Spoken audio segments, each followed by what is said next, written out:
L'oiseau a arrêté de chanter au moment où quelqu'un est mort. Bienvenue au mystère de minuit, je suis votre hôte Gustave. D'où venez-vous pour percer ce mystère? Laissez un commentaire et dites-le-moi. Lire vos mots rend toujours ces histoires plus vivantes. C'était le genre d'après-midi de début de printemps qui donnait à l'Angleterre une apparence faussement innocente. Les pelouses de brambles ils scintillaient de rosée sous un soleil hésitant, et les fleurs blanches des vergers frémissaient faiblement dans la brise. De loin, le domaine ressemblait à une carte postale de tranquillité, un tableau de campagne idéalisé.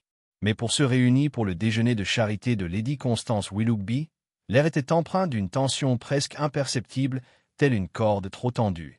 Sous le dôme du conservatoire, où un modeste ensemble de chambres venait de terminer une sonate baroque, un silence s'installa tandis que les invités rassemblés se penchaient. Lady Constance, toujours l'hôtesse impérieuse, se tenait au centre avec le genre de posture qui insistait pour que l'on y prête attention. Pour conclure notre petit plaisir de l'après-midi, dit-elle avec un sourire pincé, Mademoiselle Serena les interprétera une de ses compositions. Inspirée, paraît-il, par les oiseaux de Bramble-Hill. Un léger tonnerre d'applaudissements suivit lorsqu'une femme élancée d'une trentaine d'années prit place à côté du piano droit ancien, près de la grande arche du conservatoire. Ses cheveux châtains étaient détachés, son regard refusait de croiser celui d'autrui et ses doigts planaient sur les touches, comme si jouer lui coûtait quelque chose. Elle a commencé. La mélodie était étrange, délicate et pourtant inquiétante, pleine de gammes ascendantes qui n'arrivaient jamais là où on l'attendait. Elle envoûta la pièce. Personne ne parla. Même le vent semblait s'apaiser aux fenêtres. Puis, ça s'est arrêté. Soudain, comme si une corde avait cédé. Les mains de Serena retombèrent mollement à ses côtés. Sa bouche s'ouvrit faiblement, comme pour s'expliquer, mais aucun mot ne sortit. Elle se leva, recula d'un pas, puis s'effondra sur le parquet ciré. Des hoquets de surprise éclatèrent. Les invités se précipitèrent en masse. Lady Constance devint pâle comme un fantôme. « Appelez le médecin !» cria quelqu'un. Serena était morte. Le docteur Bartholomew Tressilian, un homme corpulent portant une montre de poche visible en permanence sur son gilet, déclara qu'elle était partie en quelques minutes. « Du poison » murmura-t-il. « Presque certainement. À action rapide. Peut-être de la digitale ou de la belladone. Elle n'a pratiquement rien touché de tout l'après-midi, dit Lady Constance d'un ton hébété, les yeux toujours fixés sur le couvercle du piano désormais fermé. Et il n'y a eu ni cri, ni lutte, juste le silence. L'agent Durand, appelé du village voisin de Granslow, recueillit les dépositions, visiblement dépassées. On dirait qu'un de ses invités de charité l'a arnaqué, grommela-t-il à voix basse. Il va nous falloir un inspecteur compétent, je pense. Mais Lady Constance avait déjà envoyé son propre télégramme. Pas à Scotland Yard. À Londres.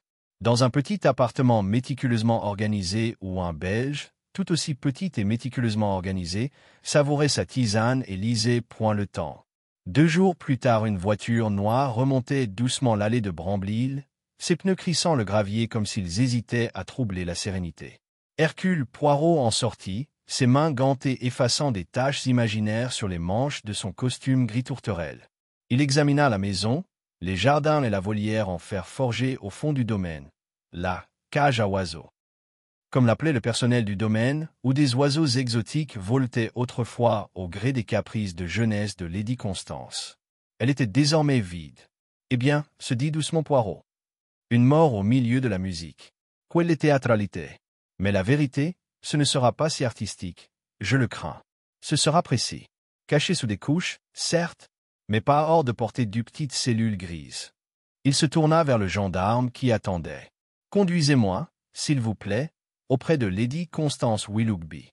Nous devons commencer immédiatement. » Lady Constance Willoughby n'était pas une femme facilement impressionnée, mais lorsqu'Hercule Poirot entra dans son salon, ses chaussures en cuir verni étincelantes et son expression soigneusement composée, elle se leva aussitôt pour le saluer avec l'air d'une hôtesse cachant sa nervosité sous une couche de formalité raffinée. « Monsieur Poirot, dit-elle en lui tendant la main. Merci d'être venu. Je crains que les autorités locales, malgré leurs bonnes intentions, ne soient pas tout à fait compétentes pour ce genre d'affaires. » Poirot s'inclina légèrement, ses doigts effleurant à peine les siens. « Lady Constance, quand on apprend qu'une jeune femme est morte au piano pendant un récital, sans avertissement ni cause apparente, on n'attend pas. C'est, dirons-nous, un détail trop curieux pour être ignoré. Lady Constance fit un geste vers le canapé bleu pâle près de la cheminée. « S'il vous plaît, voulez-vous vous asseoir? Vous devez avoir des questions. » « Mais oui, toujours des questions. » Il s'assit, croisant ses mains gantées sur un genou. « Commençons par la dame elle-même, mademoiselle Serena Ley. Vous la connaissiez bien? » « Pas intimement, » admit Lady Constance en prenant place face à lui. C'était une protégée de ma nièce, Eleanor. Serena composait de la musique, plutôt envoûtante, en vérité, et Eleanor était très attirée par elle. Elle m'a persuadé de l'inclure dans le spectacle du déjeuner. Poirot haussa doucement les sourcils. Donc, mademoiselle n'était pas une habituée de Brambley? Non, absolument pas. C'était seulement sa 3e visite. Elle semblait d'un naturel délicat, calme, nerveuse. Eleanor m'a dit qu'elle avait traversé des épreuves personnelles récemment. Ah, murmura Poirot, et vos invités cet après-midi-là? Une liste, s'il vous plaît, de ceux qui étaient présents lors de la représentation. Lady Constance n'hésita qu'un instant. Nous étions 8, sans compter le personnel. Moi, bien sûr. Ma nièce, Eleanor Willoughby. Le docteur Bartholomew Tressilian, notre médecin de famille. Monsieur Lucien Hargrave, critique musical. Lady Violet March, ma voisine. Le colonel Rupert Arlingham, récemment retraité. Mademoiselle Lydia Bressouette, une compagne de Violet. Et enfin, Monsieur Roland Val, un artiste d'une certaine renommée locale. Poirot nota chaque nom d'un léger hochement de tête. Et parmi eux, qui connaissait personnellement Mademoiselle Ley? Eleanor, certainement. Lucien Hargrave l'a peut-être rencontrée dans un cadre professionnel, mais les autres ne la connaissaient que de réputation, voire pas du tout. Poirot se laissa aller en arrière, son regard errant brièvement vers la grande fenêtre donnant sur le jardin. « Dites-moi, madame, à quel moment du déjeuner la musique a-t-elle été jouée? » Juste avant le thé. Serena était le dernier acte. Un quatuor à cordes avait joué plus tôt assez tristement, je dois dire, mais le morceau de Serena devait être le crescendo. Elle a joué environ 4 minutes avant de s'arrêter et de s'effondrer. C'était horrible. Et pendant la représentation, est-ce qu'elle buvait ou mangeait quelque chose? Lady Constance fronça les sourcils. Elle avait un verre de limonade, je crois. Une des servantes le lui a apporté. Elle y a à peine touché. Poirot joignit les doigts. Cette servante, qui est-elle? Celia. Celia Martin.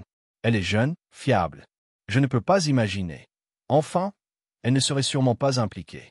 Poirot n'exprima aucune opinion, se contentant d'un léger haussement de menton. J'aimerais lui parler. Et à chacun des invités, bien sûr. Mais d'abord, si vous voulez bien, montrez-moi la véranda.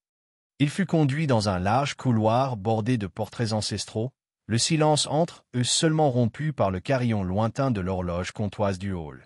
Lady Constance ouvrit une porte vitrée, révélant la véranda baignée de soleil, désormais vide et débarrassée de ses chaises. Poirot entra et resta immobile quelques secondes, laissant la pièce s'exprimer. Il observa le parquet ciré, la faible trace des pieds de chaise sur le tapis et le piano à queue étincelant au soleil. Il s'en approcha d'un pas lent et posé. Le morceau que jouait Mademoiselle Ley, quelqu'un a-t-il fait une remarque? Était-il nouveau? Lady Constance se tenait près de la porte. Oui. Elle a dit que ça n'avait jamais été joué auparavant. Elle a appelé la complainte de la volière. Le regard de Poirot s'éclaira. Un titre curieux. Et c'est sans doute là. Il désigna la grande cage à oiseaux en fer forgé visible à travers la fenêtre cintrée de la véranda, qui en a sans doute été l'inspiration. Elle a dit oui. Il n'a pas servi depuis des années, mais Serena était fascinée. Elle s'asseyait à côté et griffonnait dans son carnet. Poirot se détourna du piano et s'approcha de la fenêtre. La cage à oiseaux de Bramble, il n'était pas une métaphore. C'était une structure assez grande pour qu'on puisse y entrer, avec des vignes en spirale qui engloutissaient à moitié sa charpente métallique. Elle se dressait comme un vestige d'une folie édouardienne, à la fois ornementale et légèrement lugubre. Et ce carnet, madame, l'avez-vous? Lady Constance cligna des yeux. Je n'en suis pas sûr. Je sais que Serena a laissé son sac à main dans la petite salle de musique. La police l'a peut-être déjà récupéré. Poirot hocha lentement la tête. Je vais me renseigner. Merci. Et maintenant, si je peux vous déranger une dernière fois, commençons les interrogatoires. Je parlerai d'abord à mademoiselle Eleanor. Il est toujours préférable, vous le comprenez, de commencer par la personne la plus proche de la victime. Eleanor Willoughby était une jeune femme à la prestance remarquable, aux cheveux noirs coupés, courts et à la mode, et à la voix posée et posée. Elle rencontra Poirot à la bibliothèque, les bras croisés sur la poitrine. « Tu veux en savoir plus sur Serena ?» dit-elle avant même qu'il ne parle. Poirot esquissa un léger sourire. « C'est exact, mademoiselle. Vous étiez amis ?» Et Sapos. Plus que des connaissances. Je l'admirais. Elle était brillante, même si je ne suis pas sûr qu'elle y croyait. Il y avait quelque chose de fragile en elle. Comme si elle allait se briser en deux si on n'y prenait pas garde. Tu l'as amenée ici, n'est-ce pas? Si. Je pensais qu'elle aurait besoin d'un public plus large. Et j'espérais que Lady Constance la prendrait peut-être sous son aile. Mais Serena n'aimait pas la société. Elle qualifiait cela de simple absurdité décorative. Poirot pencha la tête. Et avait-elle des ennemis, mademoiselle? Eleanor hésita. Pas ennemis. Mais il y avait des complications. Elle et M. Hargrave se sont disputés un jour lors d'un spectacle à Londres. Il n'aimait pas ses compositions. Il les trouvait indulgentes. Poirot émit un léger son. Les artistes se blessent souvent les uns les autres avec leurs opinions. Et les autres? Le Colonel Arlingham. Lady March, Miss Braithwaite? Je la connaissais à peine. Je doute qu'ils se soient parlé. Mais Roland Val connaissait Serena bien avant moi. Ils étaient proches. Très proches. Les yeux de Poirot brillèrent d'intérêt. Ah! Et pourtant, vous l'avez invité. C'était généreux, compte tenu des circonstances. Je ne suis pas rancunière, monsieur Poirot, dit Eleanor d'un ton neutre. De plus, ce qui s'est passé entre eux est terminé depuis longtemps. Du moins, c'est ce que je croyais. Poirot observa son visage un instant, puis se leva. Très bien, mademoiselle. Vous m'avez été d'une grande aide. Je vais maintenant demander à monsieur Val de me parler. Tandis qu'Eleanor s'éloignait, Poirot resta un long moment devant la fenêtre, observant la lente dérive des nuages au-dessus de la volière, au fond du jardin. Quelque chose le troublait, sans qu'il pût encore dire pourquoi. La représentation s'était terminée dans le silence. Mais tout ce silence n'était pas vide. Certains silences, il le savait, étaient pleins de sens. Et le danger. Roland Val arriva quelques minutes plus tard, appelé par l'un des valets de pied. Il entra dans la bibliothèque avec une assurance qui confinait à l'arrogance, vêtu d'un costume marron clair moucheté de peinture près des poignets, un signe, peut-être, d'authenticité artistique.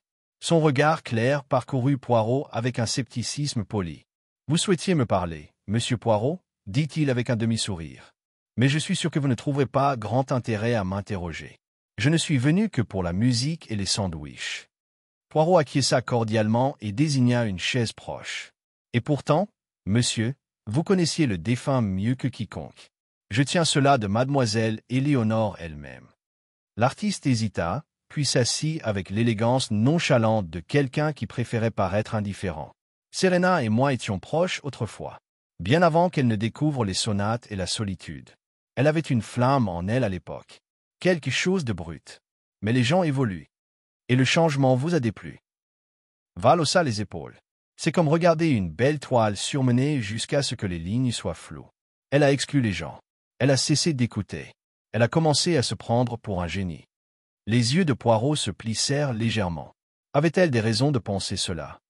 Elle avait du talent, admit Val après une pause. Mais elle l'a enfoui sous toute cette atmosphère et ce mystère.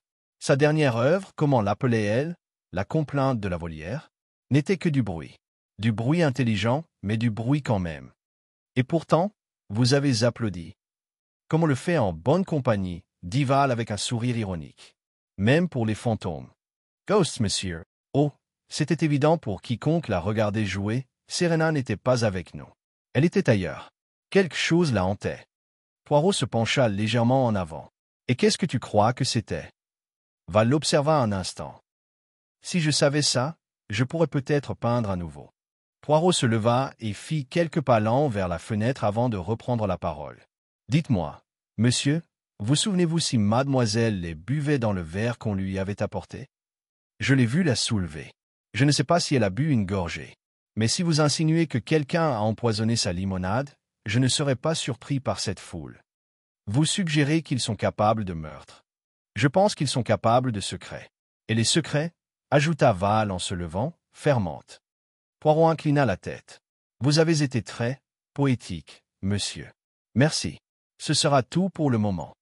Après le départ de Val, Poirot resta seul dans la bibliothèque quelques instants, pensif. Chaque conversation ajoutait de la couleur à la toile, mais la forme restait floue. Il n'avait observé aucune contradiction flagrante pour l'instant. Il demanda ensuite la présence de Célia Martin. Elle arriva nerveusement, les mains jointes devant son tablier amidonné. Ses joues étaient rouges et ses yeux écarquillés d'inquiétude. « S'il vous plaît, monsieur, commença-t-elle avant qu'il puisse parler, je n'ai rien touché au verre de mademoiselle Lay. Je le lui ai simplement donné comme Lady Constance le lui avait demandé. » Poirot lui fit signe de s'asseoir. « Calmez-vous, mademoiselle. Personne ne vous accuse. Je souhaite simplement comprendre le déroulement des événements. »« Oui, monsieur. J'ai apporté le plateau juste avant que mademoiselle Lay ne se mette au piano. Elle était assise tranquillement près de la fenêtre d'angle. Je lui ai demandé si elle voulait quelque chose et elle a demandé quelque chose de léger, alors je lui ai apporté une limonade. Est-ce que quelqu'un d'autre s'est approché de la vitre après? » Celia semblait incertain. « Pas que j'ai vu. Je suis retourné aux cuisines après ça. Et quand tu es revenu? » C'était la confusion. Quelqu'un a crié qu'elle était tombée. Je ne me souviens même plus de ce que j'ai fait ensuite. Poirot hocha doucement la tête. « Et t'a-t-elle dit quelque chose d'inhabituel? » Célia réfléchit longuement, puis secoua la tête. Seulement, la lumière de la véranda lui donnait un peu le vertige. Mais elle sourit. Elle ne semblait pas effrayée. Poirot la remercia et la congédia gentiment. De nouveau seul, il retourna au conservatoire. La pièce était restée intacte, écho figé de l'instant de la mort. Il fit de nouveau le tour du piano, scrutant attentivement la partition encore ouverte sur le pupitre. C'était l'écriture de Serena elle-même, délicate, ondulante, avec des barres de mesure méticuleuses. Pas de numérotation des pages. Étrange. Les pages n'étaient pas dans un ordre précis, elles avaient visiblement été mélangées, certaines marquées plus lourdement au crayon que d'autres. Il manquait un coin à une page, comme si elle avait été déchirée. Poirot recula, scrutant la pièce du regard. Puis il se dirigea rapidement vers les grandes fenêtres donnant sur la volière. À l'extérieur, la structure se dressait silencieusement, comme si elle attendait qu'on s'en souvienne. Il franchit la porte latérale et suivit le chemin de pierre sinueux qui y menait. La cage était maintenant à moitié ombragée, les vignes et la rouille lui donnant l'apparence d'un temple oublié. Il entra. Il était vide, mais pas intact. De l'autre côté, caché près de la base du cadre, Poirot aperçut quelque chose. Un minuscule bout de papier, à moitié caché sous une vigne rampante. Il s'agenouilla et le récupéra avec précaution. Un coin de manuscrit. Note de musique. L'encre maculée d'humidité. L'expression de Poirot s'accentua. Pourquoi un fragment déchiré de la composition de Serena se trouverait-il ici, dans la cage à oiseaux? Elle n'avait pas quitté la véranda cet après-midi-là, pas après avoir commencé à jouer. À moins que quelqu'un d'autre ne l'ait apporté ici. Ou à moins qu'elle ne soit venue plus tôt, avant la représentation. Il se retourna et regarda vers la maison, l'esprit déjà en pleine ébullition. Le schéma se dessinait, pas encore achevé, mais la forme commençait à se dessiner. Il y avait quelque chose de profondément psychologique en jeu, quelque chose lié non seulement aux événements du déjeuner, mais à Serena elle-même. Poirot le savait par expérience, le meurtre commence souvent bien avant l'acte. Il commence par l'humiliation, l'obsession, l'orgueil ou la douleur. Il rentra à la maison juste au moment où l'agent Durand arrivait dans le couloir, le visage rouge. « Monsieur Poirot, j'ai du nouveau. Le rapport du médecin légiste vient d'arriver. C'était de l'atropine. Une dose suffisamment forte pour la tuer en moins de 5 minutes. » Poirot hocha la tête, sans surprise. De la belladone, n'est-ce pas? La même famille de poisons utilisés par les anciens. Facilement masquable dans un liquide. Durand plissa les yeux. Mais d'où ça vient? Poirot esquissa un léger sourire. Voilà, mon ami, la question à laquelle j'ai l'intention de répondre. Et déjà, soupçonnait-il, la réponse ne résidait pas dans l'alchimie, mais dans la psychologie. Dans le motif sous-jacent à la musique, dans le silence qui avait remplacé la dernière note de Serena Lay.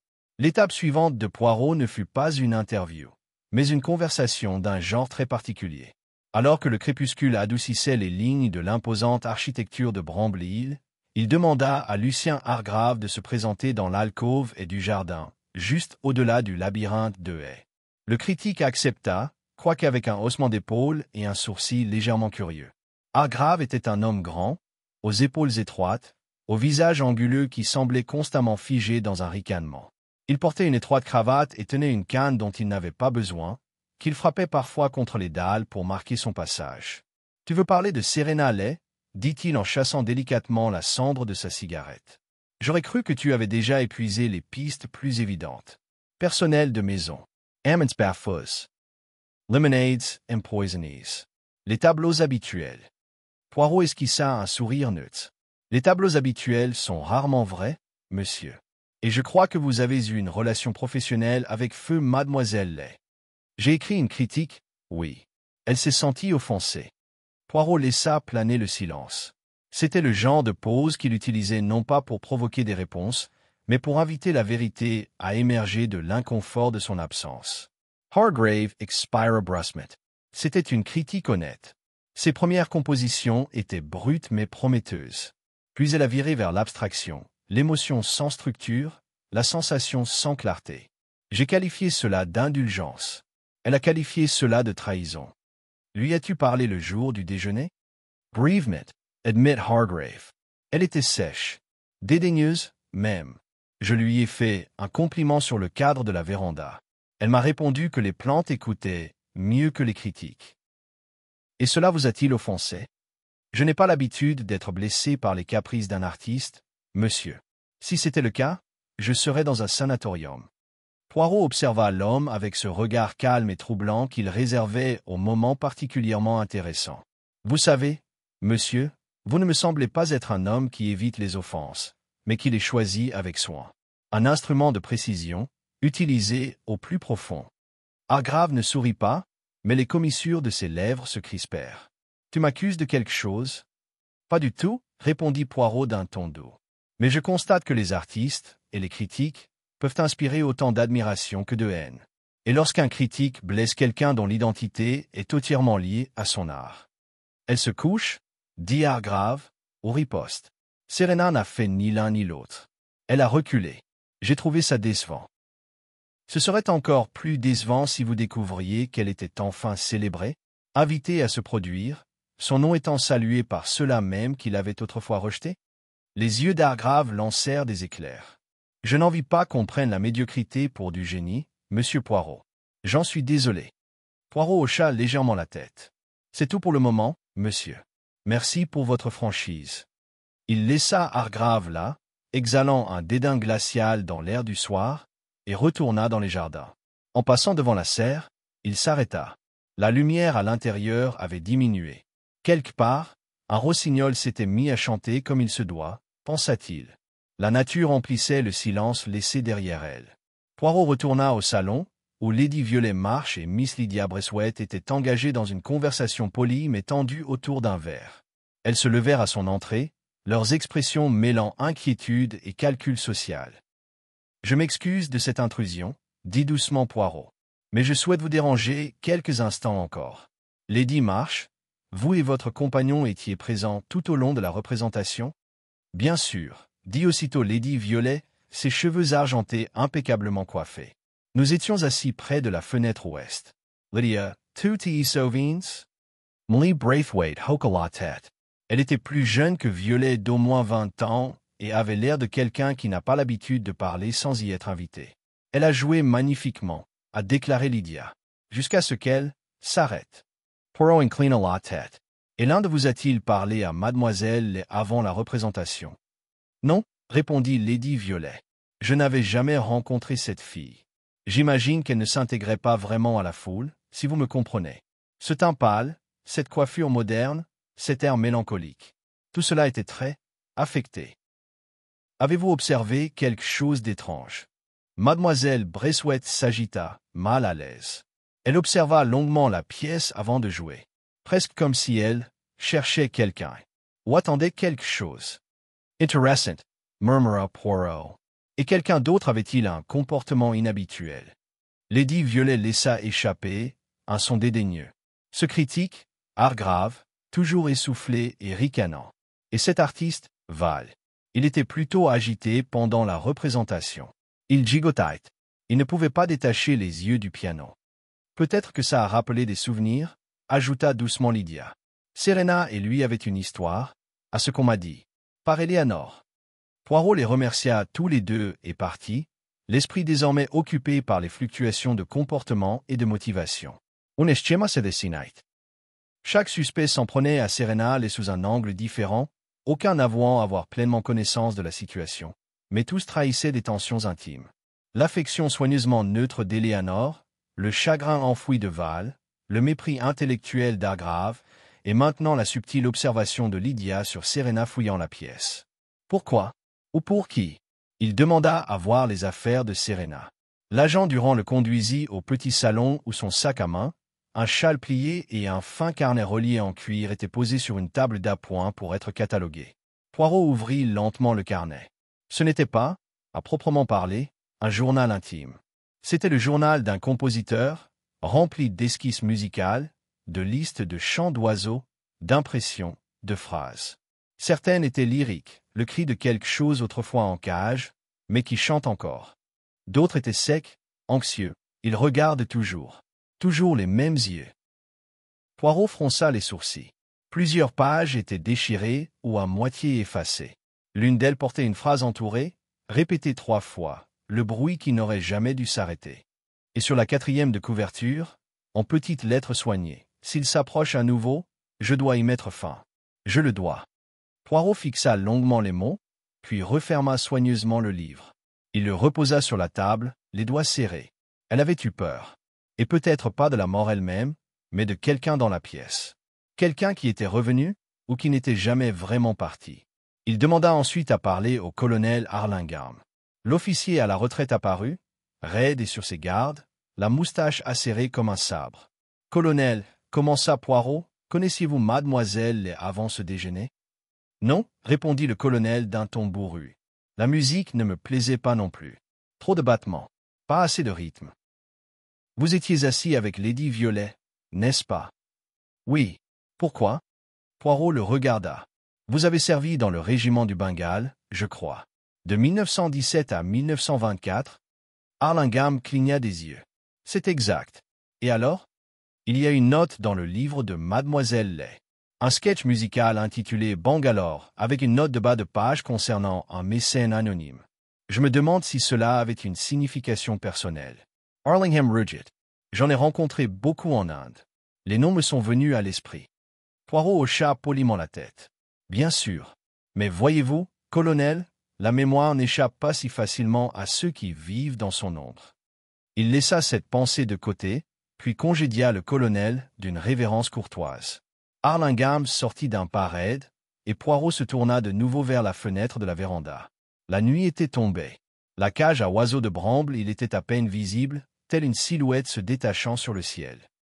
Il savait maintenant que la mort de Serena n'avait pas été spontanée. Elle avait été orchestrée, programmée et placée pour produire un effet. Ce n'était pas vraiment lié à la musique. Il s'agissait du silence. L'absence qui subsistait lorsque quelque chose autrefois en cage était enfin libéré. Et l'un d'entre eux, avait fait en sorte que le silence s'installe.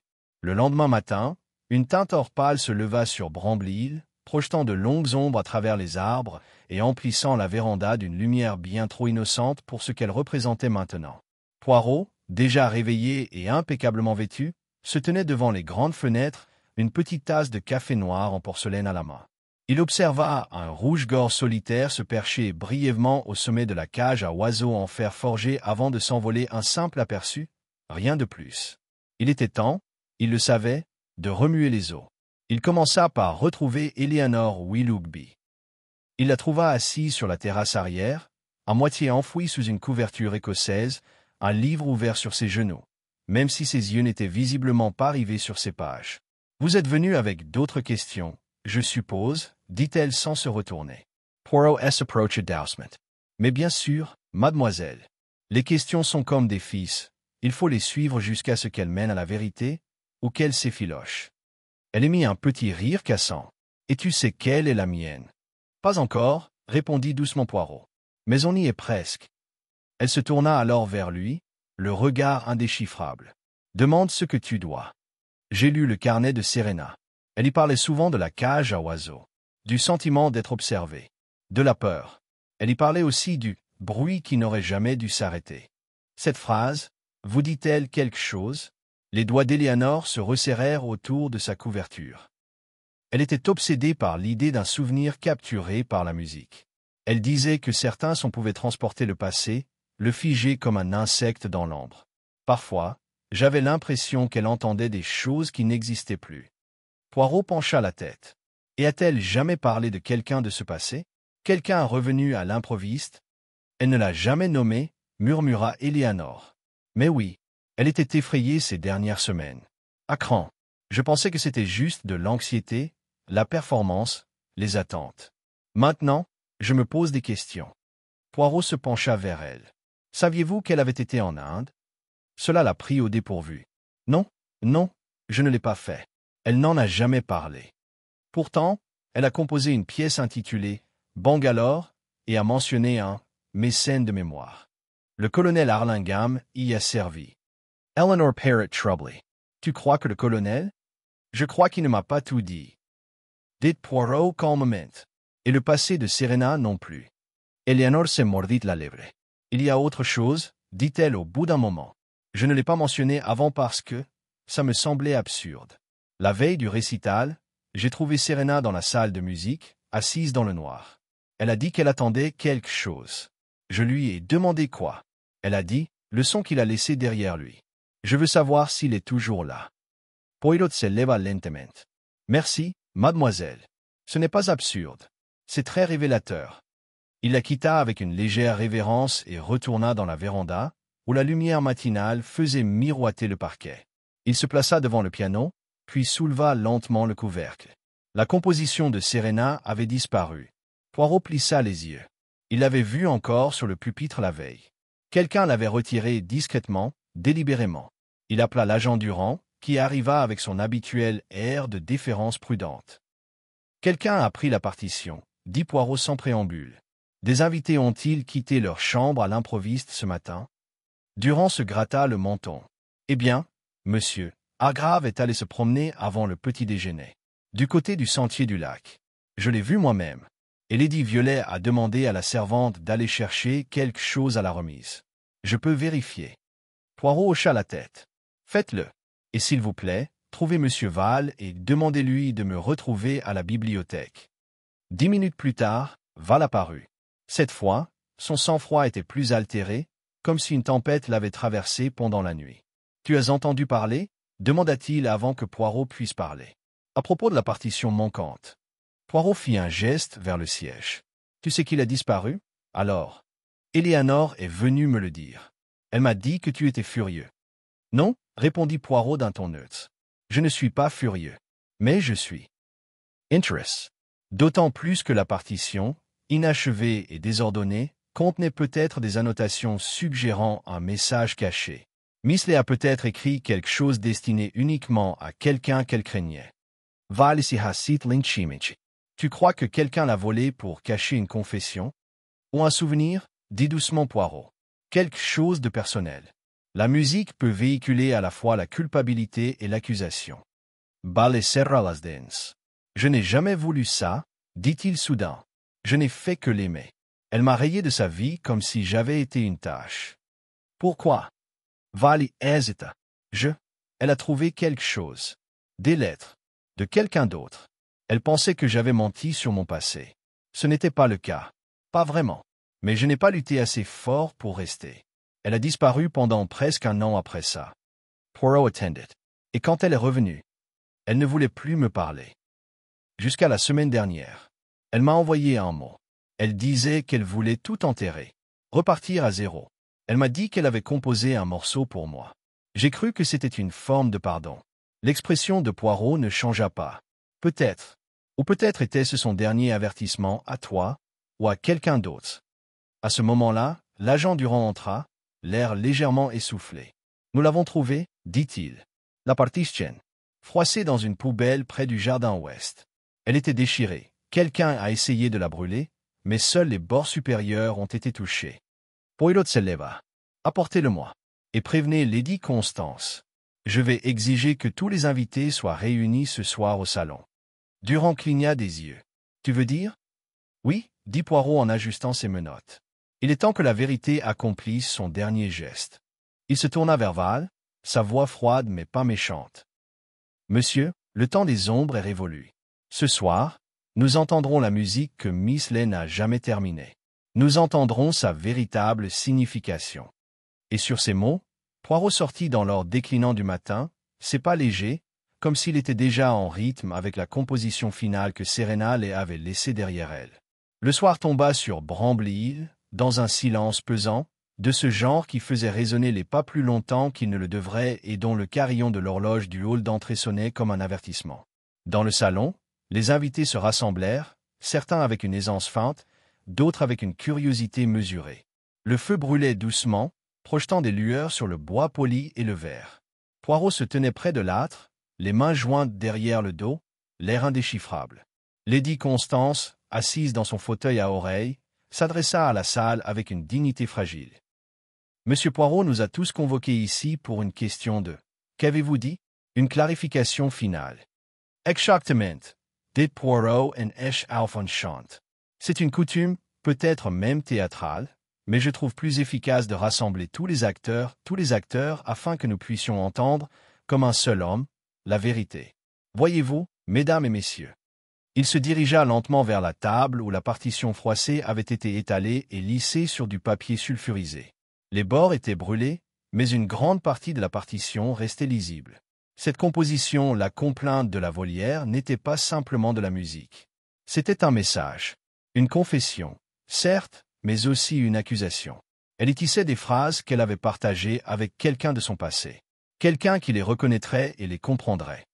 Ses yeux tombèrent sur le colonel Harlingham. « Vous avez servi en Inde, n'est-ce pas, colonel? Vous y connaissiez une jeune fille talentueuse, douée pour l'imitation et la mélodie. Vous l'avez encouragée, flattée, puis abandonnée sous le poids de votre propre discrétion. » Le visage d'Harlingham était rouge. « Tout est trans. J'ai peut-être connu quelqu'un, il y a des années, mais Serena allait. » « C'était cette fille, interrompit Poirot. Elle a quitté l'Inde après un scandale. Une jeune compositrice, ruinée par ses fréquentations. Elle s'est enfuie en Angleterre. Elle a changé de nom. Elle s'est reconstruite. Mais vous, colonel, vous ne l'avez pas oubliée. Et lorsque vous l'avez reconnue lors de la précédente réunion d'Eleanor l'année dernière, vous avez compris le danger. Lady Violet Halida Dowsmet. Poirot insista. Elle vous a confronté, n'est-ce pas? Discrètement, sans faire de scène. Mais elle vous a dit qu'elle se souvenait, qu'elle avait écrit quelque chose, qu'elle ne voulait plus être effacée. Harlingham se leva brusquement. C'est absurde. Je n'avais aucune raison. Aucune raison publique, dit Poirot en haussant légèrement la voix. Mais vous craignez la honte. L'exposition. Elle a peut-être laissé entendre qu'elle parlerait.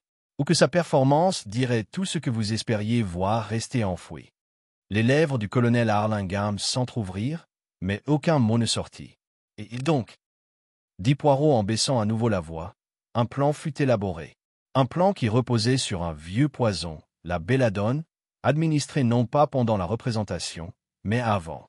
Son verre de limonade, servi innocemment par Célia, qui ne se doutait de rien. Vous aviez accès à la véranda quelques heures auparavant.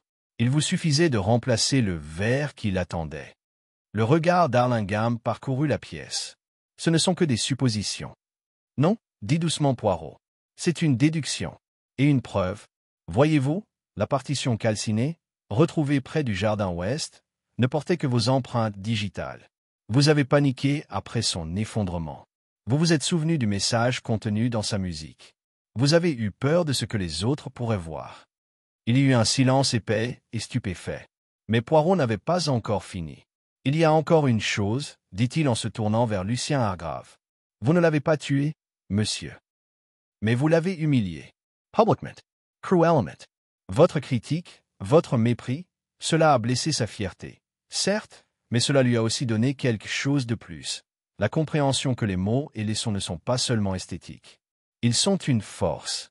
Elle n'avait peut-être pas le désir de vengeance, mais elle était prévenue. Elle a écrit cet article comme un miroir. Pour vous. Pour Harlingham. Pour Val. Il se tourna enfin vers Roland, qui était assis en avant, visiblement tremblant. Serena voulait la réconciliation. Oui. Elle t'a contacté. Mais elle savait aussi que tu avais trahi sa confiance. Elle t'avait exclu de la liste initiale des invités jusqu'à ce qu'Eleanor intervienne. Elle t'a ajouté. Mais l'invitation de Serena est arrivée trop tard. Les autres la voyaient déjà comme une menace. Ils craignaient son histoire. Alors l'un d'eux a agi. Val parla, à peine dans un murmure. Elle n'a jamais été en sécurité ici, n'est-ce pas? Poirot retourna au centre de la pièce. Non, monsieur. Et pourtant, elle est venue. Elle a joué. Son dernier morceau, fragmenté, étrange, n'était pas une complainte sur un amour perdu. C'était un hymne à la mémoire. Une mémoire en cage. Et elle a joué en espérant que quelqu'un, n'importe qui, l'écouterait assez attentivement pour comprendre. Poirot se tourna vers Durant. Vous pouvez placer le colonel en garde à vue. Nous aurons le temps de procéder à des déclarations officielles plus tard. L'agent Durant se leva et s'approcha d'Arlingham, qui ne protesta pas. Son visage était affaissé par la défaite, et il se laissa escorter hors de la pièce sans un mot. Pendant un long moment, personne ne parla. Puis Lady Constance se leva, la voix étonnamment douce. Alors, ça finit. Poirot se retourna. Non, madame. Ça ne s'arrête pas.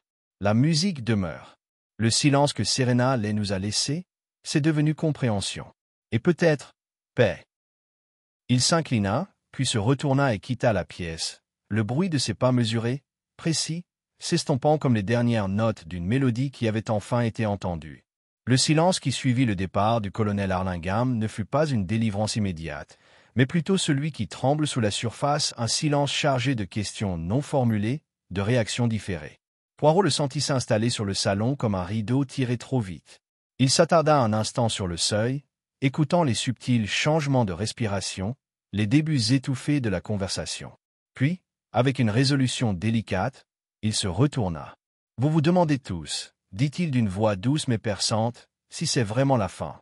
Si justice a été rendue avec l'arrestation du colonel. » Lucien Hargrave croisa une jambe sur l'autre et prit la parole le premier, d'une voix plus aiguë que le cognac dans son verre. « Votre argumentation est convaincante, Poirot, mais vous n'avez pas l'air convaincu. » Poirot haussa légèrement les épaules. « Je ne doute pas de la culpabilité du colonel. Il craignait d'être démasqué, certes, et le poids du retour de Serena a ramené son ancien crime, son abandon et sa honte à la surface. Il a paniqué. Le poison était placé. La partition était détruite. Il a agi. Mais ce qui me trouble, messieurs et mesdames, c'est le timing. La précision. » Lady Violet haussa un sourcil. « Que insinuez-vous » Poirot s'approcha lentement du piano et posa une main sur le couvercle, comme pour apaiser un vieil ami. « Laissez-moi vous rappeler une chose étrange. Le poison l'atropine a agi rapidement. Nous le savons. Quelques minutes après l'ingestion, Serena s'est évanouie. Mais elle avait à peine touché à sa limonade pendant le déjeuner. Elle n'a commencé à en siroter qu'un peu avant son concert. Cela prouve qu'Arlingham a bien chronométré son action, a déclaré Hargrave. Ou quelqu'un l'a fait, dit doucement Poirot. À ces mots, plusieurs têtes se tournèrent. Eleanor se leva de sa chaise, d'une voix basse mais claire. « Tu crois que quelqu'un d'autre y est pour quelque chose ?»« Je pense, dit Poirot, que le colonel n'était peut-être pas le seul à souhaiter le silence de Serena. Et peut-être pas celui qui l'a assuré. » Un long silence suivit, puis Val parla d'une voix rauque. « Mais il a avoué, n'est-ce pas? Il n'a pas nié un mot. »« Parce que la vérité s'abattait déjà sur lui, répondit Poirot. Et l'orgueil est peut-être un péché, mais il peut aussi donner l'illusion du contrôle. Je ne doute pas que le colonel Arlingham ait joué un rôle. Mais ses mouvements ce jour-là n'étaient pas assez prudents par rapport à ce qui allait se passer. Son plan était trop brutal, trop paniqué. L'acte lui-même était chirurgical, minuté au moment même où elle commençait à jouer. Dame Constance fronça les sourcils. « Vous dites que le poison a été administré, plus tard. »« Exactement, dit Poirot. » Ce qui réduit considérablement le champ des possibles. Le colonel a peut-être préparé le terrain, mais quelqu'un d'autre a donné le signal final. Quelqu'un qui est resté proche, qui connaissait le numéro de Serena, qui l'observait, non pas à la limite du scandale, mais au cœur de sa performance. Poirot se dirigea vers la table où reposaient encore les restes de la partition finale de Serena. Ses doigts planaient sur un passage marqué au graphite, le seul encerclé d'une main ferme et experte. Ce motif, joué dans la bonne tonalité, imite une note d'accord. Presque imperceptible. à moins de l'écouter. Serena le savait. Elle l'a enfoui là, dans la musique. Pas seulement un message, mais un signal. Il se tourna lentement, fixant son regard sur Éléanore. Elle ne bougea pas, mais Poirot le vit, une brève lueur dans ses yeux, non pas de confusion, mais de reconnaissance. Tu étais le seul à connaître sa composition du début à la fin, poursuivit Poirot. Elle te la confiait. Tu l'aidais à la peaufiner. Tu prétendais t'intéresser à elle. Pourtant, tu as ajouté Roland à la liste des invités après que Serena l'eut expressément évité. Tu étais à ses côtés pendant qu'elle buvait. Tu es resté près d'elle, même pendant que les autres s'installaient. La voix d'Éléanore était calme. Tu crois que je l'ai tuée? Poirot n'osa pas le ton. Je crois que tu l'aimais. Profondément. Intensement. Et je crois que lorsqu'elle t'a annoncé qu'elle écrivait un article pour dénoncer le colonel, pour enfin révéler ce qu'il lui avait fait en Inde, tu as été horrifié. Non pas parce que tu voulais le protéger, mais parce qu'elle choisissait de parler publiquement, de mettre sa douleur en scène et de s'ouvrir au monde. Et tu craignais que si elle le faisait, elle ne t'appartienne plus jamais. Je n'ai jamais. Poirot leva doucement la main. L'amour, mademoiselle, peut se déformer. Surtout quand il semble invisible. Vous pensiez être son encre. Vous l'avez aidé à se reconstruire, soutenu dans son art, dans sa nouvelle identité. Mais cette dernière semaine, elle a commencé à se tourner vers le passé, vers Val, vers le passé, vers sa propre douleur. Vous l'avez vue s'éloigner. La pièce était mortellement silencieuse. Poirot s'avança, parlant non pas avec triomphe, mais avec tristesse. Lorsqu'elle a bu une gorgée du verre dans la véranda, il avait déjà été modifié. Non pas par le colonel, mais par vous. Vous avez ajouté la dernière dose. Vous connaissiez la durée du morceau.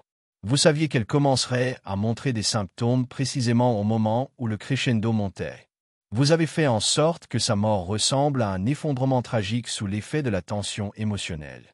Et ensuite, vous avez détruit la partition, non pas pour protéger le colonel, mais pour effacer la dernière partie d'elle qui ne vous appartenait pas. Éléanore se leva lentement, les bras relâchés. Sa voix, lorsqu'elle se fit entendre, était si basse qu'on aurait presque dit qu'elle était la sienne. Elle disait que le silence la poursuivait, qu'il la poursuivait depuis des années. Je l'ai juste adouci. Poirot ferma brièvement les yeux. Lady Constance se leva intitubante, atterrée. Éléonore, ma chère, comment a-t-elle pu? Je ne voulais pas que ça se passe comme ça, dit Éléonore en se tournant vers la fenêtre. Mais quand elle a joué cette première note, j'ai compris qu'elle m'avait déjà quitté. Que tout ce que nous avions construit était un pont qu'elle traversait, pas un pont vers lequel elle comptait retourner. Durant se leva, incertain. Poirot lui adressa un léger signe de tête. Pas de menottes, dit doucement Poirot. Elle ne s'enfuira pas. Éléonore n'a pas résisté tandis qu'on l'escortait doucement hors de la pièce. Elle ne s'est jamais retournée. Lorsque la porte se referma, Poirot se dirigea de nouveau vers le piano. Il ouvrit le couvercle et appuya sur une seule touche, le do le plus grave. Le son résonna, grave et plein, puis s'éteignit. Il a toujours été question de mémoire, dit-il à personne en particulier. Mais finalement, c'est devenu une question de possession. De la musique qu'on essaie de trop retenir. Il s'arrêta, puis referma doucement le couvercle du piano. Et comme toutes les choses tenues trop fort, murmura-t-il, elle s'est cassée. La maison était silencieuse après le départ d'Éléanore. Les invités s'étaient dispersés en groupes inquiets, le poids de ce qui s'était passé pesant sur les murs de Bramble-Hill. Personne ne prononça son nom à voix haute. Poirot resta dans le salon, assis seul près de l'âtre, le regard fixé sur les braises qui s'éteignaient. Il n'avait pas bougé depuis un moment, mais son esprit, comme toujours, restait en mouvement. L'agent Durand revint peu après, d'un pas respectueux. Elle est dans le petit bureau avec Lady Constance. Rapporta-t-il. Aucune résistance. Aucun problème. Poirot hocha lentement la tête, même si son expression ne trahissait aucune satisfaction. Ce n'est pas un triomphe, mon ami. Juste la conclusion d'une douleur longtemps oubliée. Durand hésita. Tu avais raison pour le poison. On en a trouvé des traces dans la trousse de toilette d'Éléanore, de la belladone moulue dans une fiole marquée comme lotion capillaire. Cachée à la vue de tous.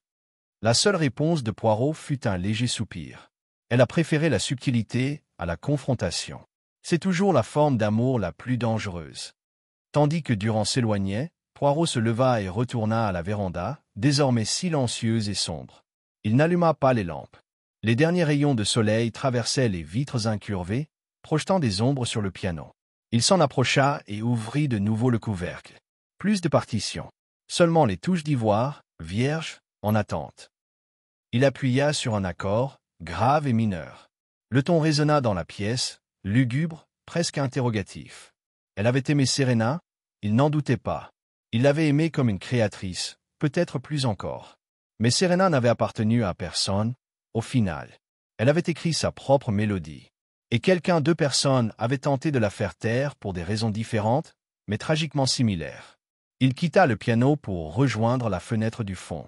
Dehors, la cage à oiseaux se dressait comme toujours. Son cadre métallique incurvé captait la lumière.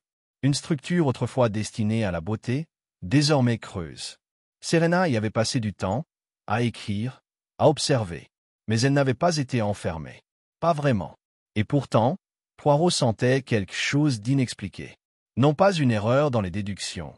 Non, les preuves l'avaient clairement démontré. Mais la vérité émotionnelle du crime, qui persistait. Une note planait encore dans l'air, prête à retomber. Alors qu'il se tournait pour partir, il trouva Val debout dans l'embrasure de la porte. « J'ai entendu ce qu'elle a dit doucement l'artiste. « Eleanor, c'est étrange. Je pensais ressentir de la colère. Mais je ne pense qu'à ce que Serena a dû ressentir dans ces dernières minutes. » Jouer, sachant qu'elle n'en finirait pas. Poirot le rejoignit sur le seuil, les bras croisés. « Elle savait, dit-il. Je crois que oui. » Le vertige vint vite. Mais elle ne s'arrêta pas immédiatement. Elle entama les premières mesures du deuxième mouvement, une musique qu'elle avait composée en sachant que ce serait peut-être sa dernière. La voix de Val se brisa. Elle cherchait toujours la vérité dans le son. Pas la perfection. Juste l'honnêteté. Poirot l'observa. « As-tu encore les croquis que tu as fait d'elle? Les premiers? »« Je les garde dans mon studio londonien, » dit Val en clignant des yeux. « Pourquoi? »« Je me demande. » dit Poirot, « s'il pourrait nous dire quelque chose, même maintenant. Un visage révèle ce que les mots ne peuvent pas dire. Et je crois que le visage de Serena, entre vos mains, pourrait révéler ce qu'elle craignait. Et ce qu'elle espérait. » Val le regarda un long moment, puis hocha la tête. « Je les apporterai ici demain. » Poirot hocha la tête en retour, même si ses pensées étaient déjà ailleurs. Plus tard, alors que la nuit tombait et que la grande maison sombrait dans un sommeil agité, Poirot, assis dans sa chambre, examinait une fois de plus les pages déchirées de Serena. Il les avait disposées sur le bureau, soigneusement classées par armure et densité de notation. Il ne cherchait plus d'indices. Il les lisait comme on lit une confession, un langage silencieux et personnel. Là, enfouie dans le crescendo, elle avait griffonné les mots pas la cage, mais le gardien. Ce n'était pas la structure qui l'emprisonnait, ni le scandale, ni même la douleur. C'était la personne qui souhaitait la maintenir immobile. Eleanor. Mais l'amertume qui avait motivé cet acte, était-ce de la pure jalousie? Non, c'était plus complexe. Poirot l'avait déjà vu, dans d'autres cas, d'autres crimes passionnels. Un amour si fervent qu'il devient possession. Et la peur que l'être aimé se glisse dans l'histoire d'un autre. Dans le couloir, une planche craqua.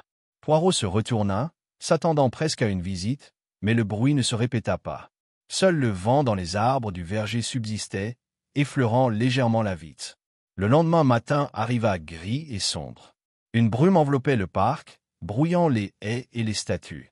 Poirot prit son petit déjeuner en solitaire, puis rejoignit Lady Constance dans son salon privé. Elle paraissait plus âgée qu'elle ne l'était quelques jours auparavant, voûtée, son élégance habituelle et soignée étant usée. « Je m'en veux, » dit-elle doucement, sans qu'on me le demande. Je savais qu'Eleanor était devenue intense. Elle parlait de Serena d'une manière qui me mettait mal à l'aise. Mais je pensais que c'était de l'admiration de jeunesse. Je pensais que j'étais prude. Tu ne pouvais pas savoir, répondit Poirot. Même Serena n'a pas pleinement saisi le danger qu'elle exposait. L'amour, refoulé ou nié, peut devenir une racine sombre et tortueuse. Elle croyait guérir quelque chose. Au lieu de cela, elle a découvert ce qui avait suppuré. Dame Constance hocha la tête, les mains jointes. Sera-t-elle inculpée? Elle le fera, dit Poirot, même si je soupçonne une certaine clémence. Le magistrat verra la tragédie. Le tribunal qualifiera cela de crime de désarroi émotionnel. C'était prémédité, certes, mais sans malveillance. Par désespoir. Et le colonel? Il devra lui aussi répondre de ses actes, des années auparavant. La mort de Serena l'a mis en lumière. Parfois, le meurtre n'est pas le seul crime. Parfois, il révèle simplement le reste. Un coup l'y interrompit. Val entra, un folio en cuir sous le bras. « Voici les croquis, dit-il. Je les ai apportés comme promis. » Poirot se leva et prit le dossier avec précaution. À l'intérieur se trouvaient 4 dessins. Serena, capturée au fusain et à l'encre, chaque expression subtilement différente. L'une pensive, l'autre distante, l'une au milieu d'un rire. Et une autre, les yeux baissés, la bouche prise par une première trace de peur. Poirot le brandit, son souffle s'arrêtant légèrement. « C'est celui-là, dit-il. » Val fronça les sourcils. « C'est le dernier dessin que j'ai fait d'elle. Elle l'a posé il y a quelques semaines à peine. Elle m'a regardé et m'a dit « Je ne sais pas si on me suit, ou si j'ai arrêté de regarder devant moi. » Puis elle est restée silencieuse. Poirot hocha la tête. Il le voyait maintenant, le visage non pas d'une femme fuyant le danger, mais l'anticipant. Non pas désespérée, mais résignée. Elle le savait, répéta-t-il. Et elle a composé sa dernière œuvre non pas pour accuser, ni pour faire honte, mais pour laisser un portrait. Une image musicale de ses peurs, de sa mémoire et de sa vérité. Il ferma doucement le dossier. Elle voulait être vue clairement. Et enfin, elle l'est. Le lendemain se déroula sous un ciel de nuages bas et gris, comme si le temps lui-même avait adopté la solennité laissée par la dernière représentation de Serena Lay. Bramble, il était paisible, ses couloirs ne résonnaient plus du tintement des vers ni des murmures des conversations mondaines. Le domaine semblait retenir son souffle, attendant une conclusion qu'il sentait proche. Poirot passa une fois de plus la matinée au conservatoire, mais cette fois non pas pour étudier la scène du crime. Il s'assit au piano, non pas pour jouer, mais pour écouter. Après avoir reconstitué la composition fragmentée de Serena à partir des restes, il avait fait appel à un pianiste du village pour interpréter les pages restantes. L'interprétation n'était pas parfaite. Plusieurs mesures étaient complètement perdues, et d'autres s'évanouissaient dans le silence, le manuscrit déchiré ne donnant aucune indication. Mais même inachevé, le morceau était saisissant. Il était construit en motifs superposés, remontant à des refrains plus chuchotés qu'annoncés. Certaines dissonances se résolvaient non pas avec grandeur, mais avec recul, une cadence non résolue qui laissait entrevoir un non-dit. Poirot resta immobile tandis que les dernières notes s'éteignaient, les mains jointes sur ses genoux, le regard fixé sur le coin le plus éloigné du conservatoire où Serena s'était tenue avant de se produire. Il la voyait désormais, non pas comme une victime, mais comme une femme prise entre le souvenir et la liberté, entre les cicatrices du passé et le fragile espoir de rédemption. Lorsque le pianiste partit, Poirot resta un moment. L'air vibrait encore faiblement au son de la musique. Ce n'était pas lugubre, pas complètement. C'était devenu autre chose. Plus tard dans l'après-midi, il retrouva Roland Val, cette fois dans le jardin où se trouvait encore la cage à oiseaux, relique silencieuse dans un jardin envahi par le lièvre. Val était revenu d'un bref passage au village, et bien que son visage portait les marques d'une nuit blanche, son attitude était plus calme. « J'ai réfléchi à ce que tu as dit », murmura-t-il tandis qu'ils approchaient de la porte rouillée de la cage. À propos de Serena qui ne cherchait pas à accuser, mais à être comprise. Je crois qu'elle luttait encore pour être elle-même, même à ce moment-là. C'est ce qui m'a manqué. J'ai toujours voulu la capturer, la mettre au fusain, avec des mots. Je n'avais jamais réalisé qu'elle détestait être piégée. Poirot hocha la tête. Aimer quelqu'un n'est pas le comprendre, monsieur Val. Et quand on refuse de comprendre, l'amour devient une forme d'enfermement. Ils entrèrent ensemble dans la cage à oiseaux, la vieille ferronnerie craquant doucement sous leurs pieds. L'intérieur sentait la pierre humide et les vieilles feuilles, mais c'était paisible. Elle venait ici tous les matins, raconte Val. Elle m'a dit un jour qu'elle aimait cet endroit parce qu'il était beau et inutile. Comme moi, a-t-elle ajouté. J'ai cru qu'elle plaisantait. J'ai ri. Le regard de Poirot s'adoucit. Et maintenant, je pense que ce n'était pas du tout une blague. Je crois qu'elle me prévenait déjà à ce moment-là. Qu'elle était en train de déraper, qu'elle devenait le reflet de ce que les autres projetaient sur elle. Poirot se tourna vers le portail ouvert. Elle craignait d'être perçue uniquement comme le résultat des actions des autres. Une muse, une erreur, un avertissement. Mais sa musique, c'était la sienne. Entièrement. Ils retournèrent vers la maison tandis que le vent se levait, faisant bruisser les feuilles au-dessus de leur tête. Poirot s'arrêta devant les marches menant à la terrasse et regarda une fois de plus la cage. Ce ne sont pas les barreaux qui l'ont emprisonné, dit-il. C'était le souvenir de ceux qui avaient autrefois détenu la clé. À l'intérieur, la maison s'agita de nouveau. L'agent Durand rencontra Poirot dans le couloir, toujours aussi raide et respectueux, même si une pointe de compassion se lisait désormais dans son regard. La déposition d'Éléanore a été officiellement recueillie, dit-il doucement. Elle n'a rien nié. Elle a dit qu'elle voulait seulement empêcher Serena de se donner en spectacle. Elle a dit qu'elle pensait que ce serait indolore. Poirot hocha lentement la tête. Et pourtant, le poison est rarement clément, même administré avec la plus grande douceur. Durant hésita. On parle du juge qui pourrait recommander l'internement plutôt que la prison. Une évaluation médicale. Elle sera probablement envoyée en sanatorium. Ce serait approprié, dit Poirot. Ce n'était pas la haine qui la motivait. Mais l'obsession est une maladie en soi. Et elle doit être soignée, pas seulement punie. Alors que le gendarme partait, Poirot se dirigea vers le bureau de Lady Constance, où elle supervisait le démontage silencieux des grandes tables et des compositions florales du déjeuner, comme pour effacer le souvenir de ce jour malheureux, un ruban et un vase à la fois. « Je partirai demain, » dit Poirot en entrant. « L'affaire est close. » Constance leva les yeux, l'air indéchiffrable. « Et c'est vraiment fini, monsieur Poirot ?» Poirot pencha la tête. « Vous parlez de l'enquête ou d'autre chose ?»« Je fais référence aux dégâts, » dit-elle, « aux décombres laissés derrière. Ma nièce est brisée. Sa vie telle qu'elle la connaissait a disparu. Une jeune femme est morte. Mes invités sont effrayés, amers ou honteux. Et moi, je n'arrive pas à me souvenir de la dernière fois où j'ai ressenti un sentiment de chez moi. Poirot s'approcha d'elle doucement.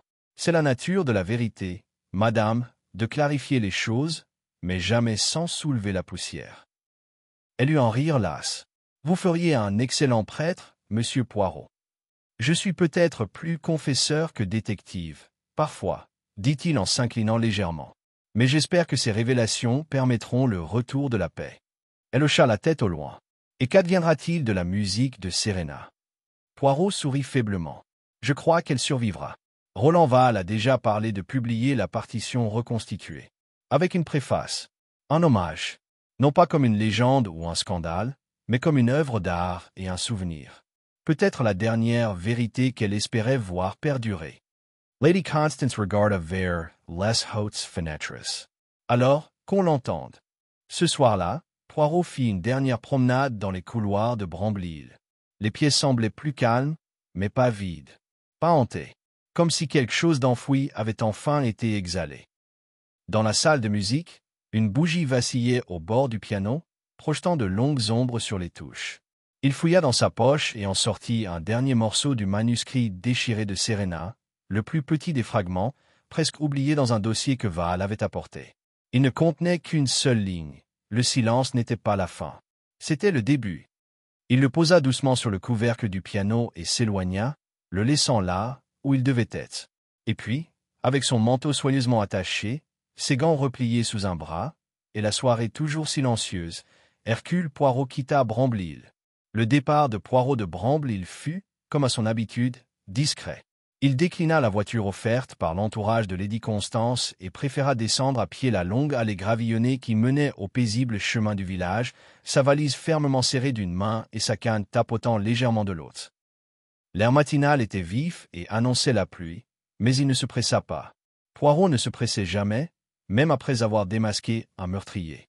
À chaque pas mesuré, ses pensées se tournaient non pas vers les coupables, mais vers la victime. Serena allait rester vivace dans son esprit, non pas comme un cadavre sur un parquet, mais comme une force vivante. Il l'imaginait posée devant le piano, les mains tremblantes non pas de peur, mais de retenue. Une femme qui comprenait, peut-être mieux que quiconque, la frontière dangereuse entre vulnérabilité et pouvoir. Elle avait tenté d'utiliser son art à la fois comme miroir et comme message. Et même si cela lui avait coûté tout, elle y était parvenue. La vérité avait été extirpée, non par la force, mais par résonance. Au carrefour, au-delà des saules, Poirot s'arrêta. Au loin, il apercevait les toits de Grand Swallow et la faible flèche de son église. Un endroit modeste. Le genre de village où le scandale ne persistait qu'aussi longtemps que les ragots pouvaient l'alimenter, avant de s'estomper dans les rituels des jardins et des jours de marché. Mais ce qui s'était passé à Bramble, il allait se répercuter. Non pas par des gros titres sensationnels, mais de manière plus discrète et plus profonde. Les étudiants en musique apprendraient l'histoire de Serena Allais, et quelque part, un nouveau pianiste entendrait la complainte inachevée et se demanderait ce que le silence avait signifié pour elle. Un autobus approchait du virage, son moteur grondant comme un bœuf réticent. Poirot leva la main, et le chauffeur l'arrêta. Il monta à bord avec une efficacité silencieuse et s'installa près de la fenêtre, tandis que le paysage défilait comme un rêve à moitié oublié. À Londres, le retour à la routine fut rapide, comme toujours. Ses appartements étaient impeccables. Bien sûr, Miss Lemont veillait à ce que rien ne soit déplacé, mais Poirot se surprit à s'attarder sur une certaine lettre arrivée pendant son absence. Elle ne portait aucune signature, seulement un parfum délicat et l'empreinte d'un nom sur un papier gaufré. Serena Allais, envoyé quelques jours avant sa mort. Il le déplia lentement et le relut. « Monsieur Poirot, peut-être qu'un jour vous entendrez ma musique et me connaîtrez mieux que quiconque. Je ne vous demande pas de me décrypter, seulement de m'écouter attentivement. C'est tout ce que j'ai toujours désiré. Être entendu. » Il replia la lettre et la remit dans le tiroir de son secrétaire. Un silence régnait dans la pièce, qui ressemblait moins à une absence qu'à une présence. Quelques jours plus tard, Poirot reçut un colis. À l'intérieur se trouvaient deux choses. Un exemplaire relié de la complainte de la volière, fraîchement imprimé avec la dédicace de Roland Val. À la vérité qui se cache dans le son. Et un croquis au fusain, soigneusement encadré.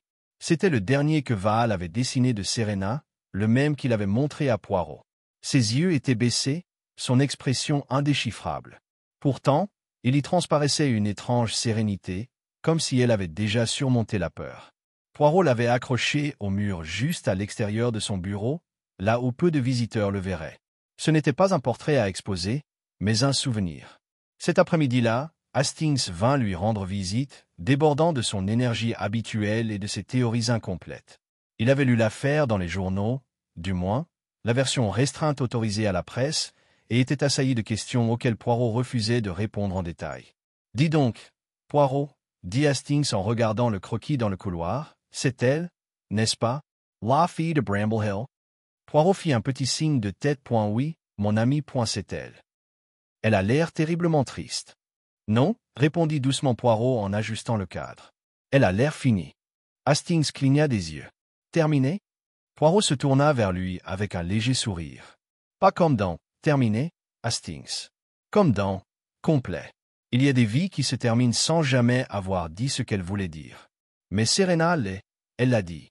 En musique. In silence. Dans son dernier acte. Cela lui a tout coûté. Et pourtant, elle l'a choisi. Hastings resta silencieux un instant. Puis il fit un petit signe de tête respectueux. Eh bien, c'est quelque chose, non? Poirot retourna à sa chaise, levant une petite tasse de tisane. C'est tout. Les jours passèrent, comme toujours. Les affaires arrivaient et étaient résolues. Les lettres allaient et venaient. Pourtant, le souvenir de Bramble, il ne s'effaçait pas. De temps à autre, Poirot sortait la partition publiée, tournait la dernière page et posait ses doigts sur les touches du modeste piano de son appartement. Il ne la jouait jamais à voix haute. Mais il l'entendait. Pas le silence de la tragédie. Le silence de la compréhension.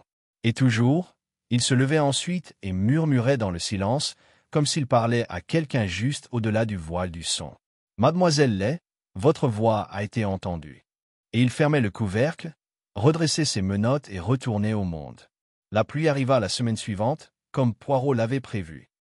Non pas le genre de pluie torrentielle qui arrachait les fenêtres et perturbait la lumière des lampadaires, mais une bruine douce et continue qui étouffait le bruit.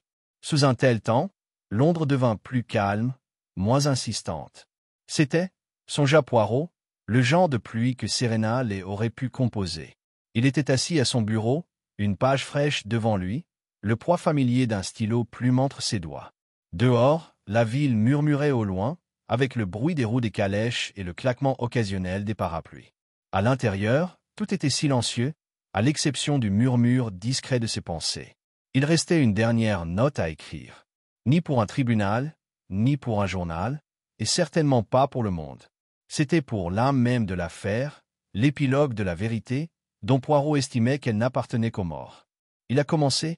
Il y a des cas qui se résolvent non pas par la révélation, mais par le silence. L'affaire de la cage aux oiseaux de Bramble, il en est un exemple. Ce n'était pas un meurtre né de la cupidité, de la haine ou de la folie. Il était né d'un souvenir déformé, chéri, incompris. Il fut commis par celui qui aimait trop, l'autre par celui qui craignait trop longtemps. Deux motivations se croisèrent dans un même acte. L'une prépara la voie, l'autre provoqua la fin. Le colonel Rupert Harlingham, autrefois l'ombre lointaine du passé de Serena Alley, était revenu physiquement, mais pas dans son cœur. Sa peur était de la lâcheté. Il avait tenté de taire un secret, mais c'est Eleanor qui avait réduit Serena au silence. Non par la colère, mais par la possession. Elle ne supportait pas de perdre Serena, perdue dans sa propre voie, dans sa propre histoire. Et pourtant, Serena a gagné. Dans la mort, certes, mais aussi dans son héritage. Sa musique est vivante.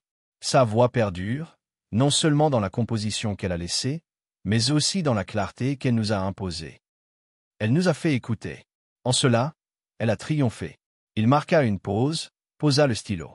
Puis il plia soigneusement le papier et le glissa dans une petite enveloppe portant uniquement son nom. Il la plaça sur la partition publiée et se leva. Il n'y aurait pas besoin de l'envoyer. La vérité était déjà arrivée là où elle devait aller. Plus tard dans la journée, il se rendit au Royal College of Music, où un récital discret avait été organisé. Un événement privé, mais avec des invités triés sur le volet. Roland Val l'avait organisé en mémoire de Serena, réunissant les musiciens qui avaient admiré son œuvre en silence, de loin. Poirot était assis au deuxième rang, son chapeau posé sur ses genoux. La pianiste, une jeune femme au regard pensif et aux mains expertes, s'assit devant le grand instrument, immobile, avant de jouer. Puis la musique commença. La complainte de la volière remplissait la salle. Reconstruct. Imparfait. Vivant. Alors que la note finale se dissolvait dans le silence, personne n'applaudit. Pas immédiatement. Pour une fois, le silence semblait approprié, non pas comme une absence, mais comme un écho. Puis, doucement, les applaudissements commencèrent. Poirot resta assis jusqu'à ce que la salle soit presque vide. Lorsqu'il se leva enfin, il se tourna vers Val, qui attendait près de l'allée. Elle aurait aimé ça, dit Poirot. Val hocha la tête. Elle n'a jamais cherché la célébrité. Juste un moment d'écoute. Et maintenant, elle l'a, dit Poirot. Pas par adoration. Par compréhension. Ils se séparèrent avec une poignée de main, calme et ferme. Ce soir-là, de retour à son appartement, Poirot reprit son rituel habituel. Une tisane, une bougie taillée et une petite part de gâteau de Madère. Le monde avait repris son rythme. Pourtant, il subsistait en lui un calme non pas né de la victoire, mais de la fin de l'histoire. Alors qu'il s'apprêtait à se retirer, il jeta un dernier coup d'œil au croquis encadré dans le hall. Le portrait définitif de Serena Alley. Immobile, pose, inachieve, mais jamais perdu. Poi l'otete ignite la voce. Et dans l'obscurité, sa musique est restée.